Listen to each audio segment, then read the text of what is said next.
Mummy एक cup चिया बनाइदिनु न। तिमीहरूको नोकर बसेको छु नि म। तैँले जे भने त्यही ल्याइदिनलाई।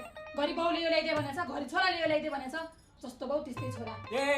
तेरो छोरासँग किन दाँचेछ मलाई? तेरो छोराभन्दा धेरै राम्रो छु म। हो खुबै छौ। मर्ला पाड जस्तो अनुहार छ। मेरो अनुहार मात्र नधाइ त। अहिले पनि बिहे गर्न चाहियो भने नि यसरी लाइन लाग्छन् केटीको। तेरो छोरोको थुत्नु सक्छ मेरो मरे स्याल जस्तो। थुत्नु नि थुत्नु। के भने ड्याडी म त्यति नराम्रो छैन। हो त नराम्रो छैनस् त धेरै नराम्रो छस्। ठ्याक्कै तेरी आमा जस्तो। बिहे गर्ने बेलामा त स्वर्गको अप्सरा भन्थ्यौ त। अहिले म नराम्री भयो हैन तिमीलाई? त्यो त तेरो बाउ टन्न दाइदा थिए। तेरो बाउले काउडी भइदियो। अहिले यस्तो गर्नु पर्यो। तिमीहरूको सन्तानले जे गरेन नहुने, यो गरेन नहुने, त्यो गरेन नहुने, बस्दिन म यहाँ गएन त। कस्तो खराबी गराएछ भने नि यस्तो सजिलो त बस्नु छैन। गएन म त। जे गरे सुख छैन तिमीलाई। जा त चाहिँ के हेरेर बस्यो नि? त्यहाँ आमाले फका जा। बेलुका भात पानी फेरि जा। म के गरे भने कहाँ जाउँला? तेरो बाउको क्रिया गर्न जानला। यसको बोली हेर न बोली।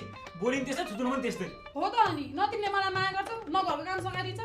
अर्को बुढालाई हेर त्यहाँ कति माया गर्छन्, सपिङ लिएर जान्छन्, फिल्म पनि हेरेर जान्छन्। तिमीले मलाई आजसम्म एउटा फिल्म हेरेर गएको छौ? फिल्म हेर्नु आएको चाहिँ नभन है। तर ल मैले एकचोटि यसले छोरालाई याद होला। यसलाई कसरी थाहा हुन्छ? यो त 2 वर्षको त्यति थिएन।